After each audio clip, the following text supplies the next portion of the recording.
a paz do Senhor Jesus, tanto aqueles que se encontram aqui no templo, como você que está em casa, nos acompanhando nesta transmissão, que a boa mão do Senhor venha sobre as nossas vidas. Nós estamos numa série de mensagens no Evangelho de Marcos, e agora à noite, com a graça de Deus, eu quero chamar a atenção dos irmãos para o Evangelho de Marcos, capítulo 3, versículo 7 até o versículo 12. Palavra do Senhor para os nossos corações. Evangelho de Marcos, capítulo 3, versículo 7 ao 12. E o desejo do nosso coração, o clamor da nossa alma é que o Senhor fale conosco a partir da exposição da sua palavra. Quem está em casa, não deixe de pegar a sua Bíblia, de abrir a sua Bíblia, de reservar esse tempo, de fato, para a meditação na palavra do Senhor. Marcos 3, do 7 ao 12. Diz assim a palavra de Deus. Retirou-se Jesus com os seus discípulos para os lados do mar. Seguiu da Galileia uma grande multidão, também da Judeia, de Jerusalém, da Idumeia, da além do Jordão e dos arredores de Tiro e de Sidom, uma grande multidão, sabendo quantas coisas Jesus fazia, veio ter com ele. Então, recomendou a seus discípulos que sempre lhe tivessem pronto um barquinho, por causa da multidão, a fim de não o comprimirem.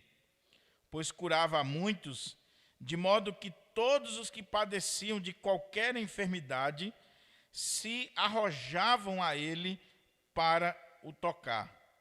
Também os espíritos imundos, quando o viam, prostravam-se diante dele e exclamavam: Tu és o Filho de Deus. Mas Jesus lhes advertia severamente que o não expusessem à publicidade. Vamos orar mais uma vez? Ó Deus, a Tua palavra foi lida e agora, Senhor, ela encontra-se aberta diante de nós para a nossa reflexão, para a nossa instrução, para a edificação da Tua igreja. Senhor, tem misericórdia de nós e fale ao nosso coração. Derrama sobre nós o Teu Espírito, para que este Espírito possa trazer luz, discernimento, intrepidez e a aplicação necessária da Tua palavra para as nossas vidas. É no nome de Jesus que eu clamo ao Senhor, que as palavras dos meus lábios e o meditar do meu coração sejam agradáveis na Tua presença, ó Senhor, rocha minha e Redentor meu. Amém. Meus irmãos, mantenha a sua Bíblia aberta para a gente considerar o texto sagrado e tirar dele aqui algumas lições para a nossa vida.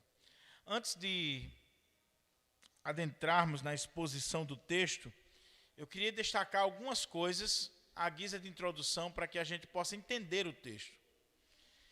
Em primeiro lugar, nós acabamos uma sessão do Evangelho de Marcos, muito importante, que nós ressaltamos aqui para os irmãos, que veio do capítulo 2, versículo 1, até o capítulo 3, versículo 6, que é uma sessão do Evangelho de Marcos que mostra a oposição ao Senhor Jesus, uma oposição que estava crescendo. E Marcos, através de 5 histórias, de 5 episódios, ele destaca para nós essas oposições ao Senhor Jesus, que vai culminar com um plano para tirar a vida dele. Primeiro eles pensaram no coração, depois eles advertiram os discípulos, depois eles questionaram o próprio Senhor, depois eles advertiram severamente ao Senhor e, por último, eles vão tramar para tirar-lhe a vida. Então, a partir do versículo 7, alguns entendem que talvez do 13, mas aqui nesse texto que nós lemos, nós vamos dar início a uma nova sessão do Evangelho de Marcos, a um novo momento, a uma nova perspectiva. Marcos ele tem o propósito de contar a história de Jesus, mas não como uma biografia normal, como nós estamos acostumados a ler. Aqui é uma biografia teológica.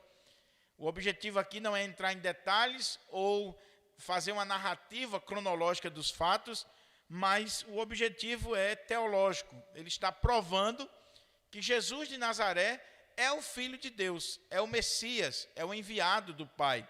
E ele vai provar isso a partir de episódios reais, de circunstâncias que de fato aconteceram, mas que estão agrupadas aqui não cronologicamente, na sua grande maioria, mas teologicamente, para provar que Jesus é Deus.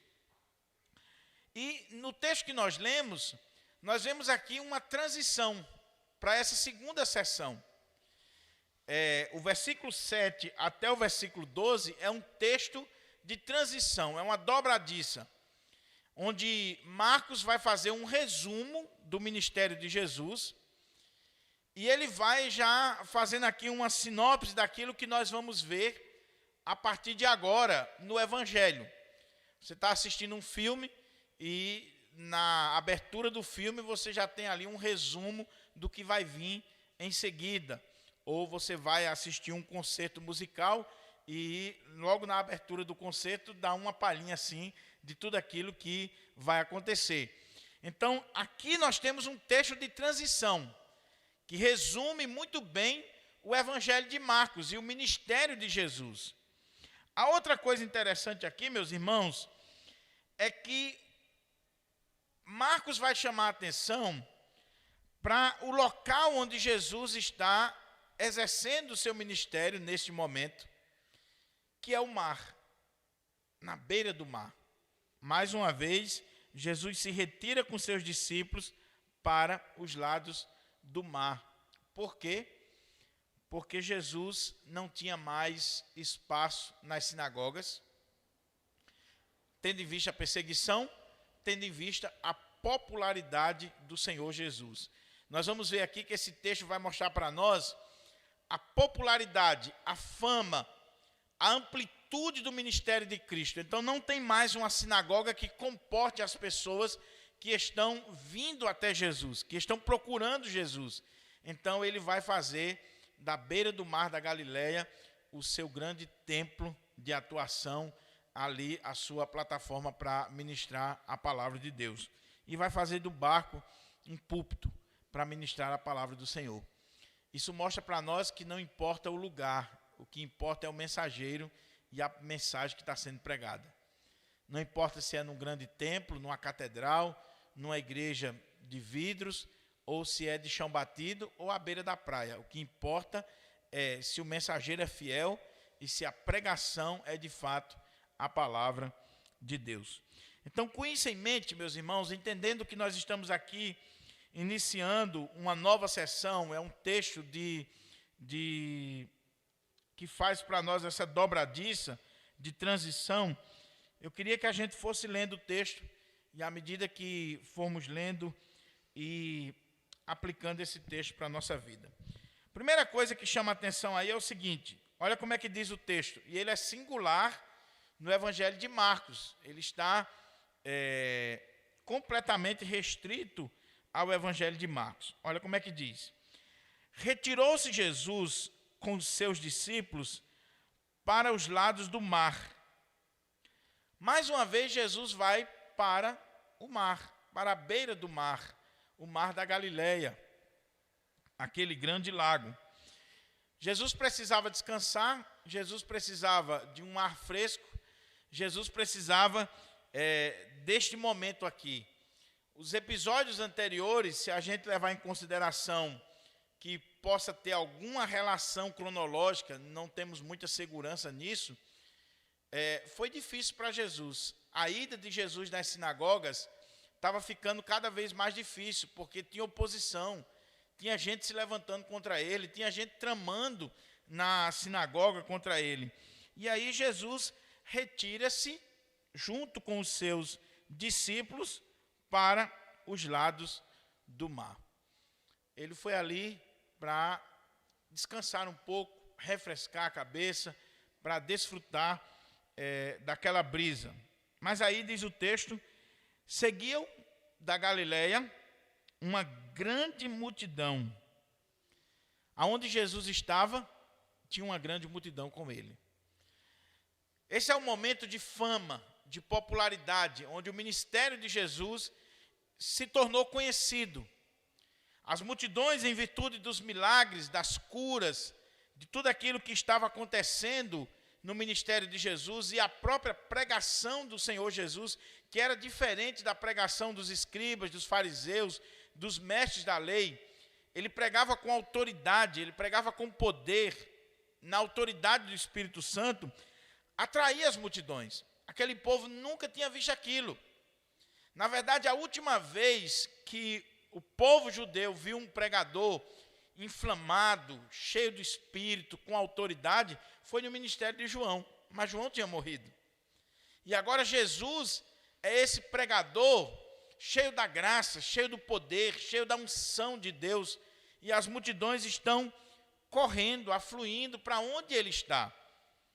Veja, meus irmãos, aqui a amplitude do ministério de Jesus. Olha como é que diz o texto. Seguiu da Galileia, ele não vai restringir agora o ministério pura e simplesmente a Galileia, mas olha o que diz. Seguiu da Galileia uma grande multidão, aí, também da Judéia, de Jerusalém, da Idumeia, da além do Jordão e dos arredores de Tiro e de Sidom, uma grande multidão, sabendo quantas coisas Jesus fazia, vinham ter com ele. Você consegue ver aqui a amplitude do ministério de Cristo nesse momento? Da Galileia, daquela região pobre, atrasada, desprezada pelos judeus, o ministério de Jesus ganha uma dimensão nacional. De todos os lados, de todos os cantos, de todas as regiões, de norte a sul, de leste a oeste, as pessoas estão vindo para encontrar-se com Jesus. Aonde ele está? Na beira do mar. Então a multidão afluiu para lá. Por quê? Olha como é que diz o texto, que as multidões vieram sabendo quantas coisas Jesus fazia, veio ter com ele. A fama de Jesus, o nome de Jesus, o ministério de Jesus, ele ganha uma amplitude fora do comum. Por que Marcos está registrando isso aqui, chamando a nossa atenção para isso aqui? Ele está registrando as memórias de Pedro.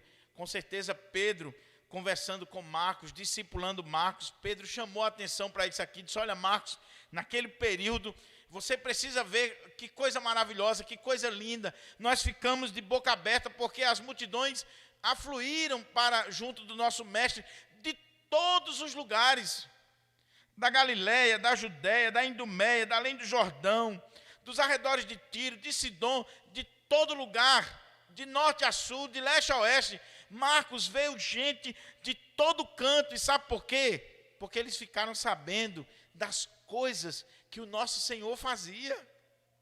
Ele curava leprosos, ele curou um homem da mão ressequida, ele fazia sinais, maravilhas, operava coisas extraordinárias, e essa notícia foi se espalhando, se espalhando, se espalhando. Não tinha televisão, não tinha internet, não tinha os meios que nós temos hoje. Aqui não tem nada a ver com marketing, aqui não tem nada a ver com estratégia humana, aqui era simplesmente Deus honrando o ministério do seu Filho, daquele que foi enviado, o Pai, através do seu Espírito Santo, honrando o ministério de Cristo. Mas aí diz o texto, então, a multidão era tão grande, era tanta gente, que o texto não coloca aqui a quantidade de pessoas, mas era tanta gente, imagine aí, de todas as partes do Brasil viesse gente aqui para Pirangi. De todas as partes do Brasil. Gente chegando, as caravanas chegando. Você já pensou que coisa? E detalhe, eles ficaram sabendo que quem tocava em Jesus era curado. Eles ficaram sabendo que Jesus tocava nos enfermos, os enfermos eram curados. Que Jesus dava uma palavra e as pessoas eram restauradas. Que Jesus disse para aquele homem na sinagoga, estende a mão, e quando ele estendeu a mão ficou sã. Então essas multidões vinham, não pura e simplesmente para ouvir a palavra, elas queriam pelo menos tocar em Jesus. Porque elas sabiam que se tocasse ficavam curadas. E aí, imagine a situação. Você já viu quando alguém famoso chega numa cidade? Você já viu como é uma caravana presidencial? Ou um político famoso, um artista, no meio gospel, né, um pastor famoso, quando ele chega num lugar, 20 mil pessoas, 30 mil pessoas, 10 mil pessoas, 5 mil, todas querendo falar, todas querendo tirar uma foto, todas querendo um autógrafo, todas querendo dizer alguma coisa para ele. O cara não aguenta.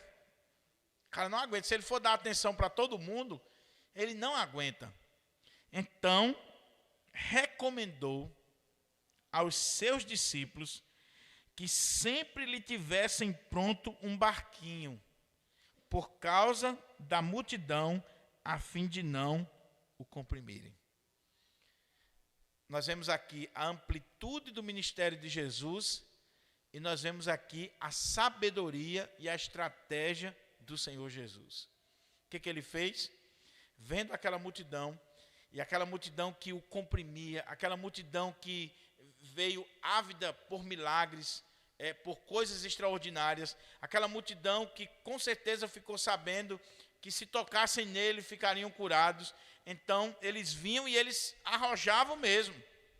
Eles comprimiam Jesus. Aí Jesus disse para os discípulos, olha, vamos fazer o seguinte, deixa sempre pronto um barquinho, para que quando a multidão estiver vindo e comprimindo, assediando muito, então eu entro no barco, vocês afastam o barco um pouquinho, e do barco eu vou ministrar para essa multidão. Por quê?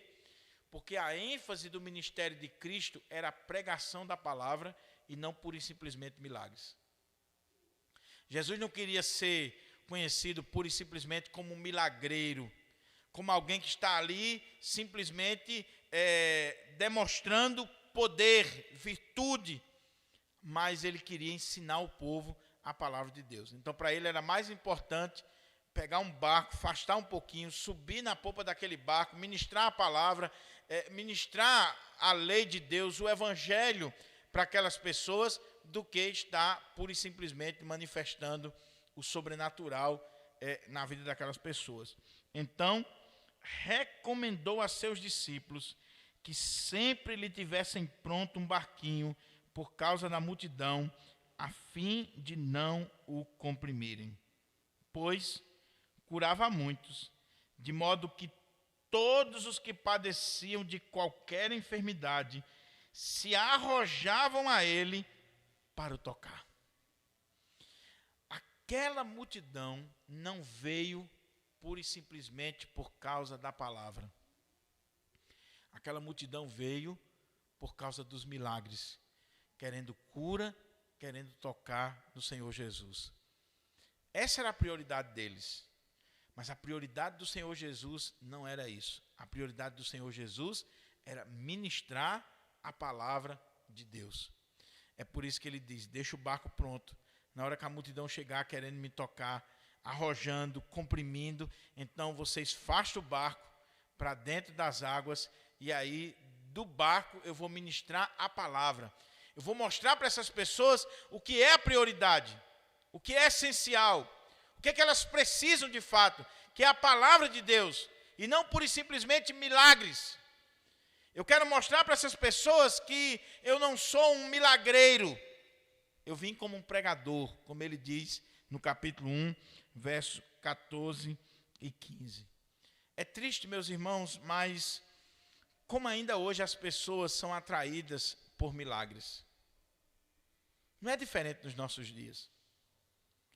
Talvez no primeiro momento você olhe isso aqui e você diga, que coisa boa, né? Uma multidão. Quem não queria ter um ministério assim, né? Uma multidão. Mas essa multidão estava ávida, pura e simplesmente, por milagres. É diferente no nosso país? Não. Alguns que se auto-intitulam milagreiros, que estão cheios de unção, cheios de poder, as multidões correm para lá. E é lenço ungido, com o suor do pastor, é copo d'água, é isso, é aquilo outro. Se tocar no profeta lá, no apóstolo, nisso, naquilo outro, vai ser curado. E diferente de Jesus, que fugia disso, esses falsos profetas, eles gostam disso. Eles fazem propaganda disso. Eles manipulam as pessoas. Quanto mais as pessoas vêm, mais eles dão o que elas querem. E eles manipulam essas pessoas. Jesus não. As pessoas estão vindo para tocar em mim. Elas estão vindo para receber cura, para receber milagre. E eu não vou cair nessa. Então, afasta o barco. Transforma o barco num púlpito. E eu vou pregar para elas. Porque para isso é que eu vim. Mas não era só curas, não. O texto diz assim, também os espíritos imundos, quando o viam, prostravam-se diante dele. Já pensou que autoridade, que poder, que singularidade do Senhor Jesus? As multidões estão vindo por causa que ficaram sabendo do que ele fazia, mas os espíritos, os demônios, os espíritos imundos, quando viam Jesus, eles prostravam-se, eles quedavam-se aos pés do Senhor Jesus. Eles ficavam ali diante do Senhor e exclamavam, tu és o Filho de Deus. Aqui é o ponto culminante desse texto.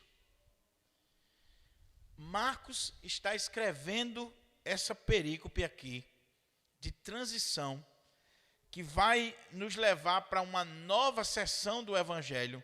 Marcos está escrevendo isso aqui, chamando a nossa atenção mais uma vez para o tema do seu livro.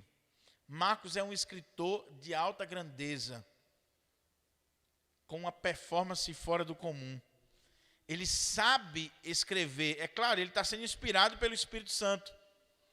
Mas ele não perde de vista o tema, a linha de pensamento, o propósito do seu livro. Qual é o propósito do livro? Como é que ele abre o Evangelho? Ele abre o Evangelho mostrando que Jesus é o Filho de Deus.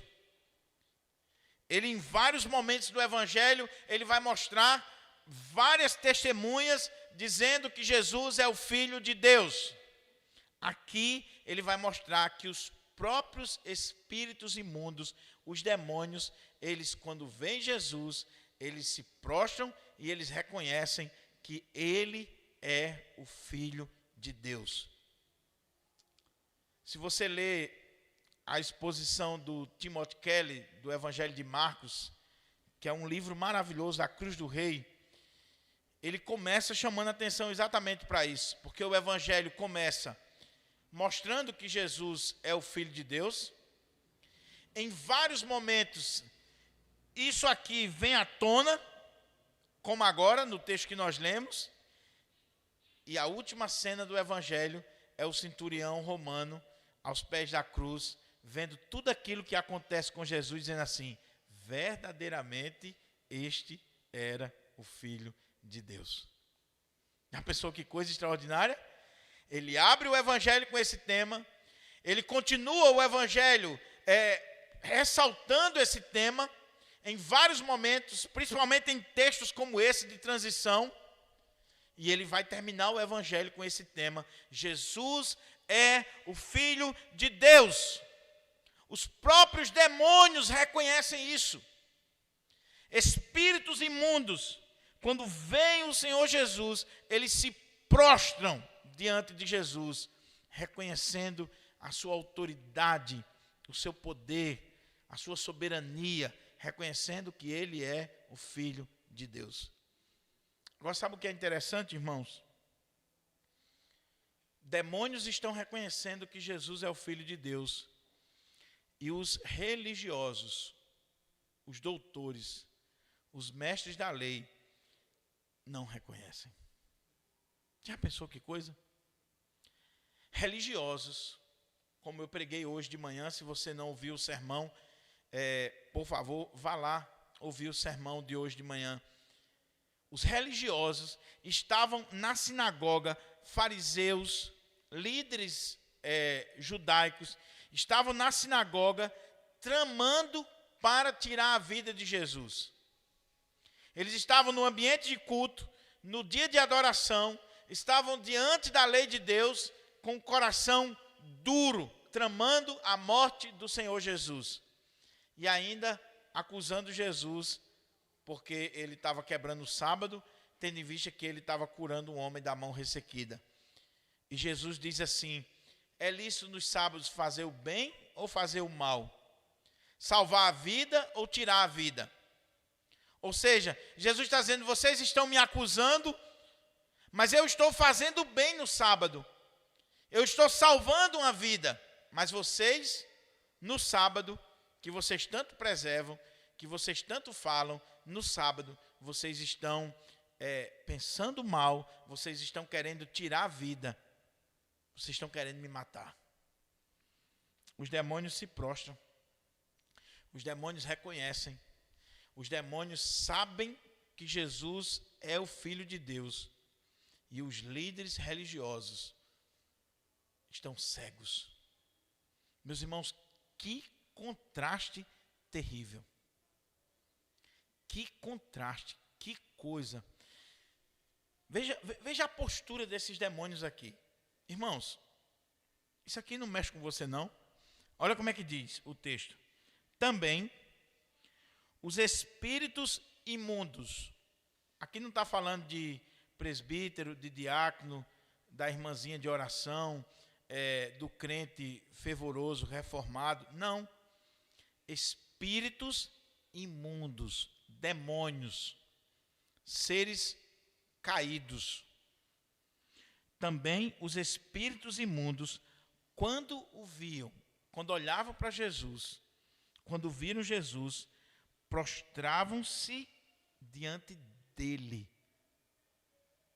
se ajoelhavam, quedavam-se aos seus pés, se quebrantavam diante dele, ante a sua majestade, o seu poder, a sua soberania. Você já pensou que coisa? E exclamavam: tu és o Filho de Deus.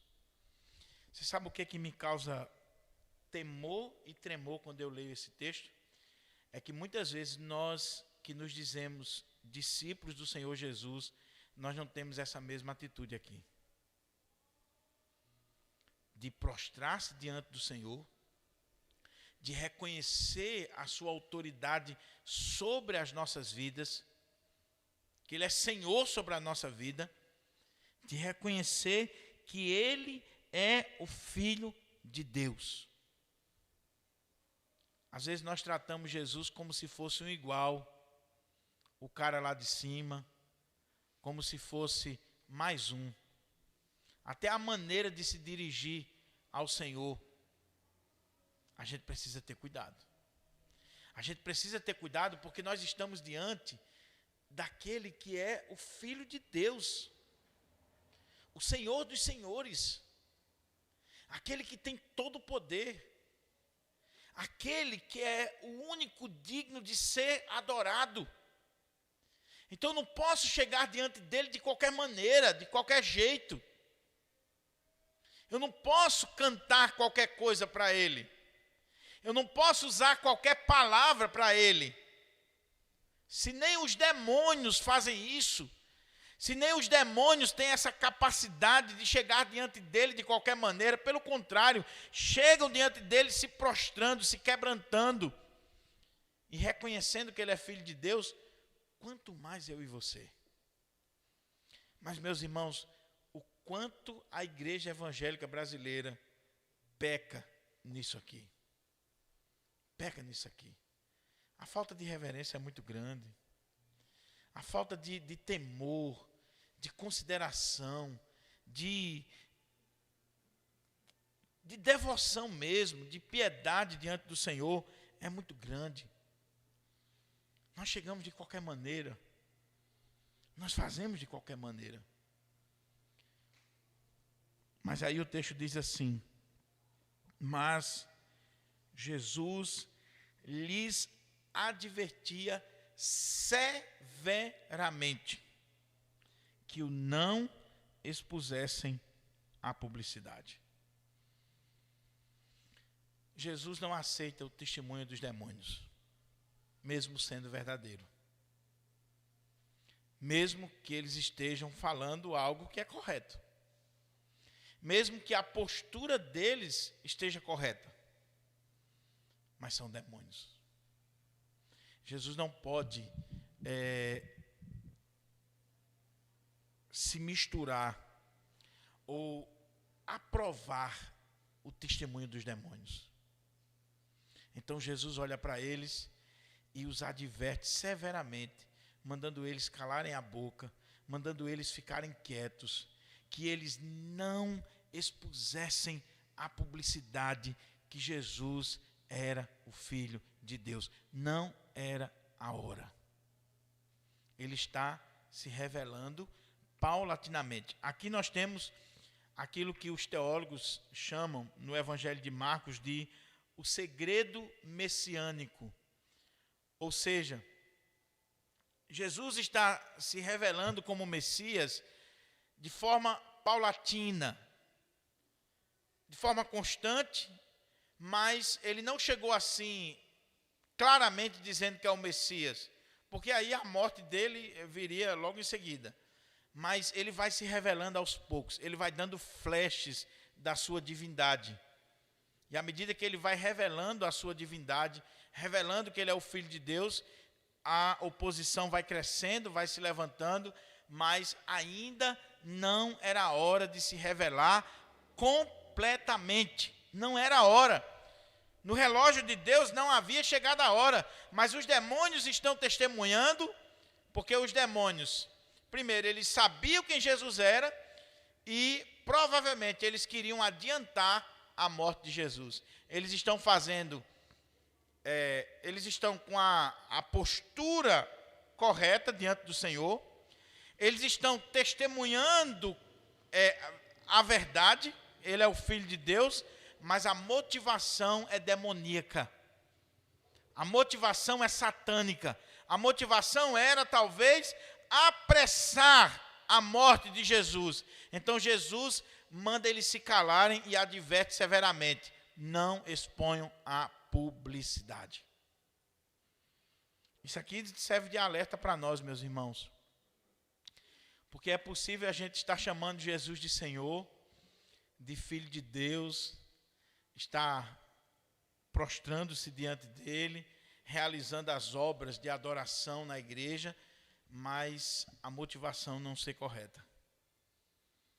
A motivação ser a glória de si mesmo, a motivação ser satânica, tirando a glória que é do nosso Senhor. Muito cuidado com isso. Muito cuidado com isso. Mas Jesus lhes advertia severamente que o não expusessem à publicidade. Jesus não precisava da publicidade dos demônios.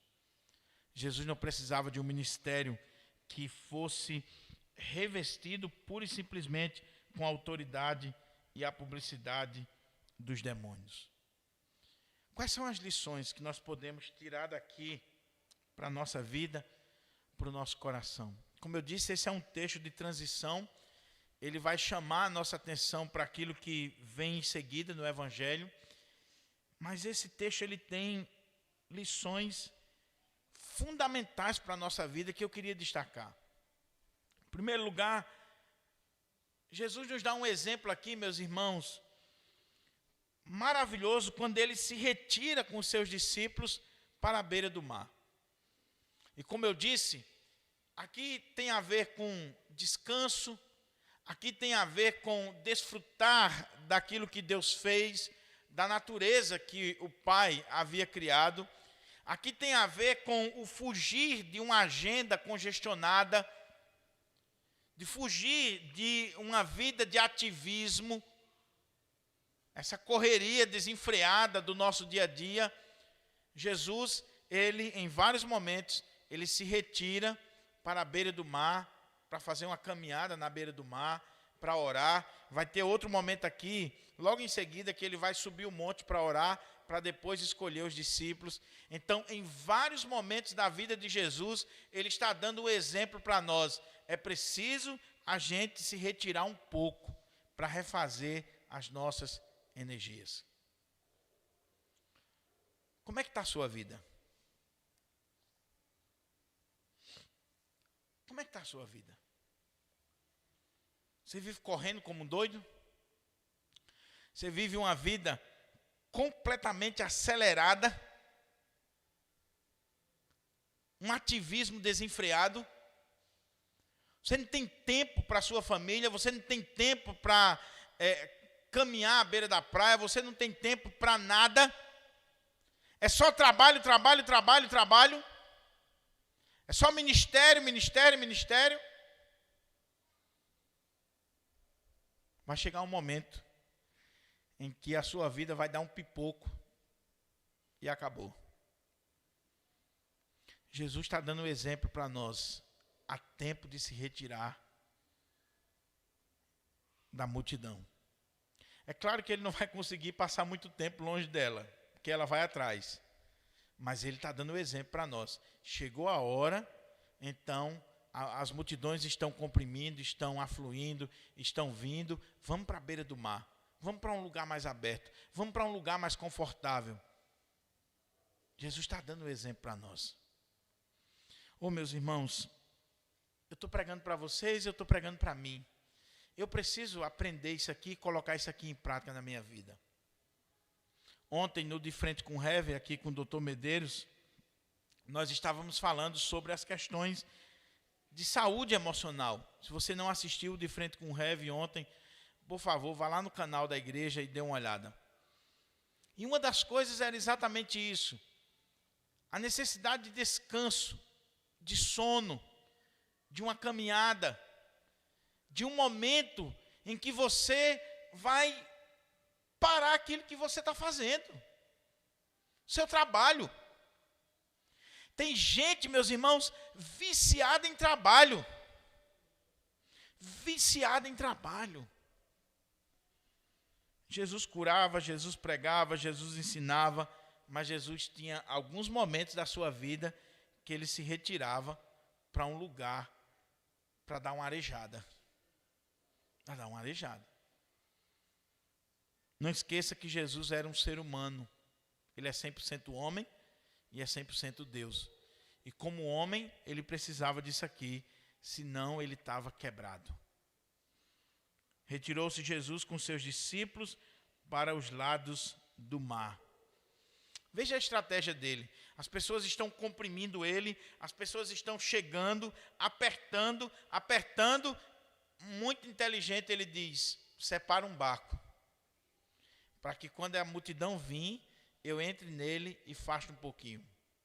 Eu estava lendo um comentarista e ele disse assim, esse texto aqui parece tão simples, mas não é. Porque esse texto aqui está explicando para nós uma estratégia maravilhosa para a nossa vida.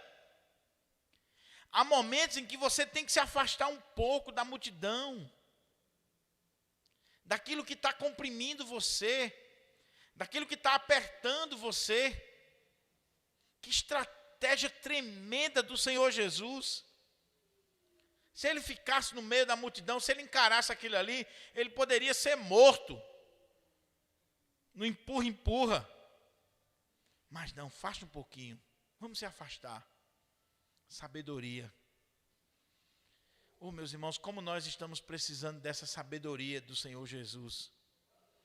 De saber dosar as coisas, tomar decisões adequadas, saber a hora de ir e a hora de recuar. Como nós estamos precisando. Como é que você administra o seu tempo? Como é que você administra o seu dia? Como é que você administra a sua vida? Como é? Jesus retirava-se, Jesus tinha estratégia, Jesus sabia a hora certa de agir. A outra coisa que me chama a atenção aqui é a multidão. A multidão, ela vem, mas nem sempre ela vem com a motivação correta. Qualquer pastor, ele sabe como encher uma igreja do dia para a noite. Qualquer pastor, qualquer líder. Se os irmãos quiserem, se o Conselho de Pirangi quiser, nós triplicamos o número de membros da nossa igreja até o final do ano, ou até menos do que isso. É muito simples. Vamos investir dinheiro em mídia, em marketing.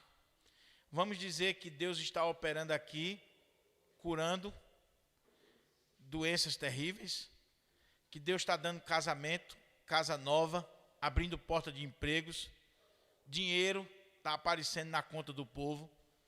Vamos começar a propagar isso. Mesmo que seja fake news. Para você ver se vai caber lugar aqui. As multidões vão vir.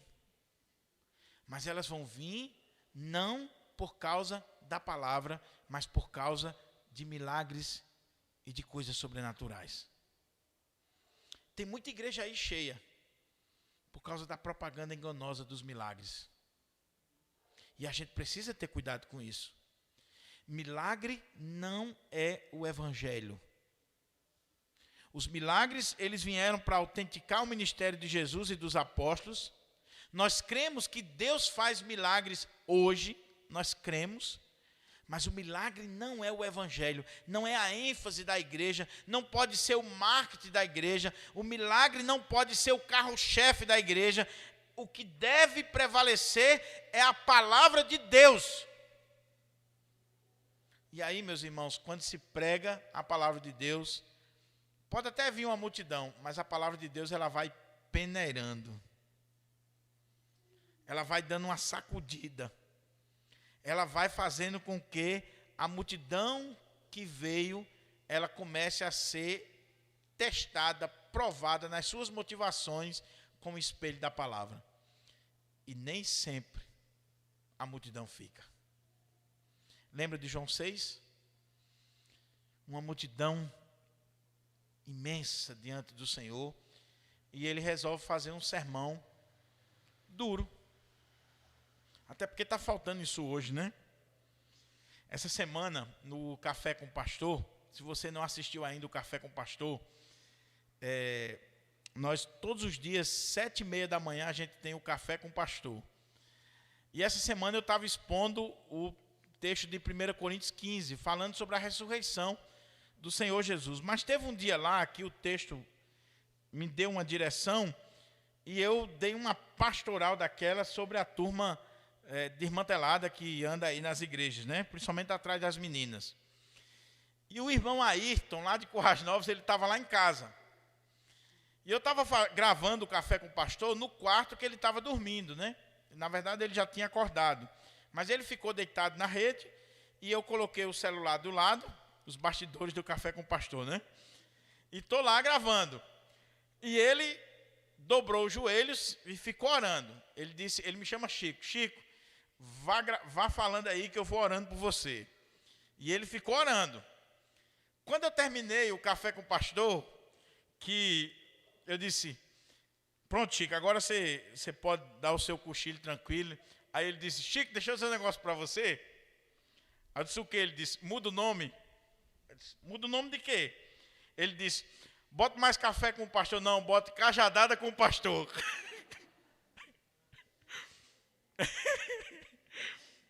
Cajadada com o pastor. Jesus deu uma cajadada, as multidões começaram, ó. Aí ficou só os 12. O que ele disse?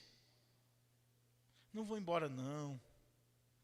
Ele ficou triste porque a multidão foi embora? Não. Ele olhou para os 12 e disse assim, e vocês? Não querem também se retirar, não?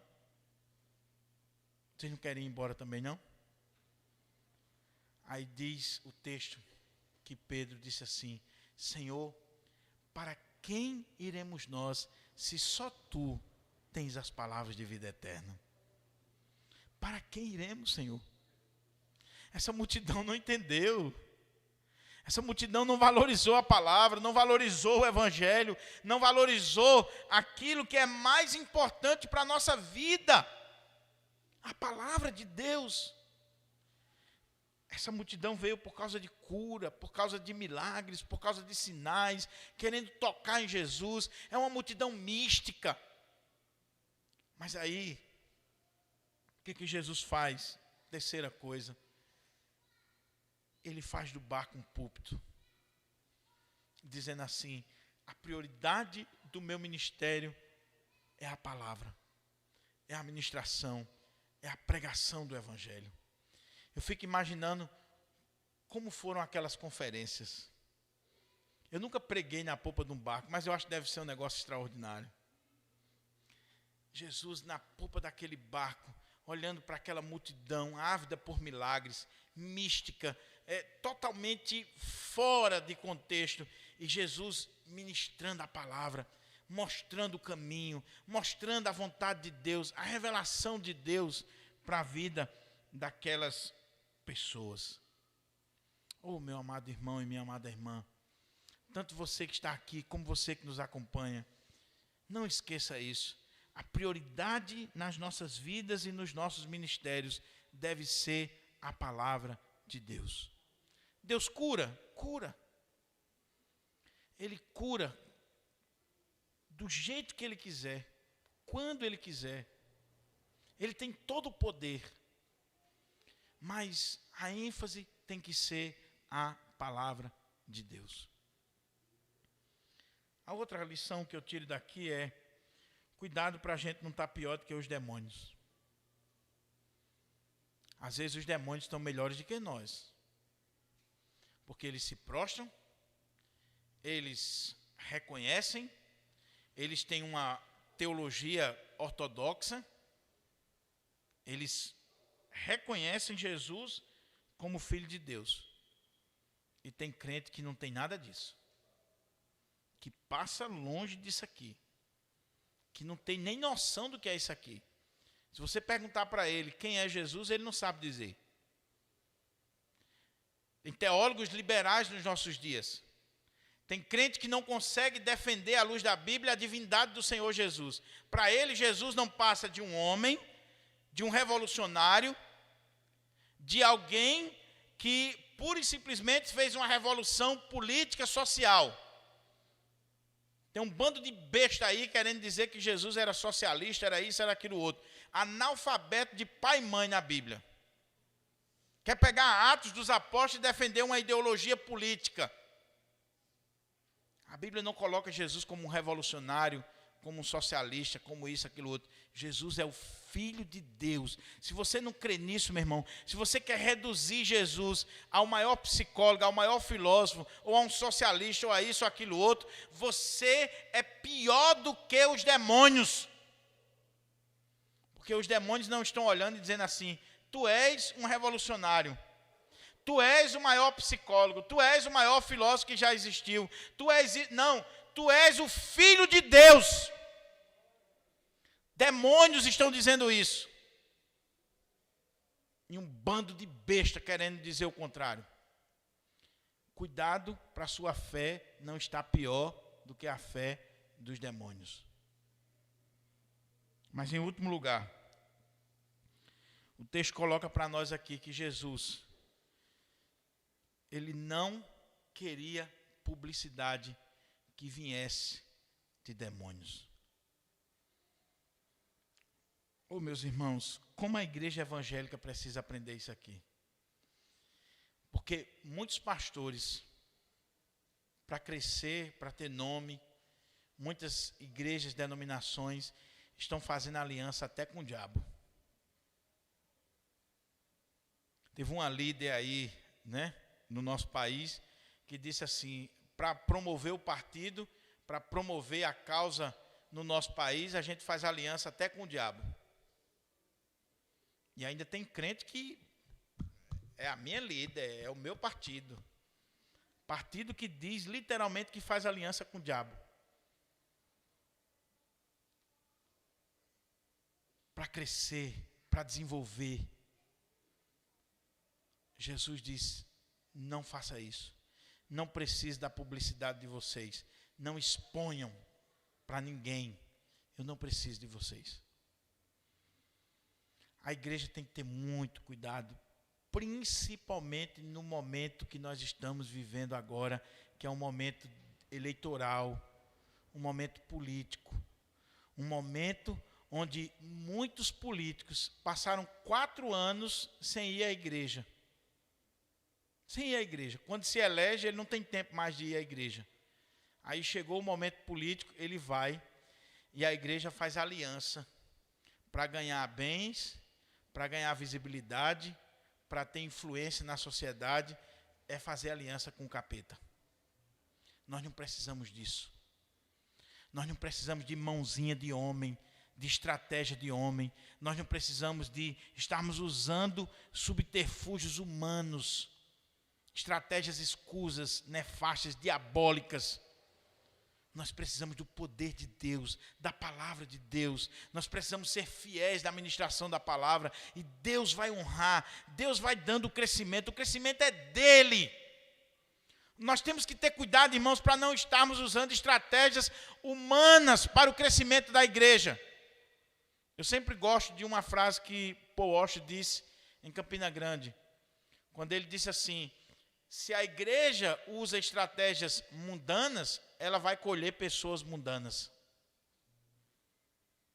Agora, quando a igreja, ela prega a palavra de Deus com fidelidade, no poder do Espírito Santo, são as ovelhas de Cristo que estão sendo chamadas. Pode ser um crescimento lento? Pode, mas é um crescimento saudável. Tem muita igreja inchada, porque está usando marketing, está fazendo parceria com o diabo. O diabo é quem está fazendo a publicidade. O diabo é quem promove aquele ministério, aquela igreja. Jesus diz, não, cale-se, não preciso da publicidade de vocês. A minha oração é que a gente não perca de vista, em último lugar, o propósito desse texto. O propósito do Evangelho de Marcos. Qual é o propósito? Jesus é o Filho de Deus. Os próprios demônios estão reconhecendo isso. Ele é o Filho de Deus. Sabe por que você veio aqui esta noite? Sabe por que você deve estar acompanhando essa transmissão? Não é por causa do pastor Diogo, não é por causa do irmão Renato, da irmã Elaine, não é por causa da igreja do Pirangi, da igreja presbiteriana. Você deve estar conosco, porque você veio adorar o Filho de Deus, o nosso Senhor e Salvador, Jesus Cristo, o amado das nossas almas, aquele que veio, que morreu, que ressuscitou ao 3º dia e que um dia voltará para buscar a sua igreja. É a Ele que nós viemos adorar. É a Ele que nós devemos toda a honra, toda a glória, todo o louvor e toda a adoração. É o nome dEle que nós vamos exaltar. Ele é a solução para o Brasil. A solução para o Brasil não está nos homens, nos partidos, nas estratégias humanas. A solução para o Brasil está em nosso Senhor e Salvador Jesus Cristo, no Evangelho de Jesus. Porque quando o Evangelho de Jesus toma conta dessa nação, os políticos serão éticos, serão pessoas de boa índole, de moral, com uma reputação ilibada, porque eles estarão ali não por dinheiro, mas para a glória de Deus. Agora, se ele não tiver Jesus, meu irmão, pode ser quem for, ele é corrupto, ele é susceptível ao erro, à queda, porque o Deus dele é Mamon e não o Senhor. Então, que Deus nos ajude a glorificar e exaltar o nome do nosso Senhor e Salvador Jesus Cristo. Nós vamos orar. Nós vamos pedir ao Senhor que aplique essa palavra no nosso coração. E após a oração, nós vamos cantar um cântico e depois estaremos orando, encerrando o culto. Então eu queria que você curvasse a sua fronte e orasse ao Senhor conosco.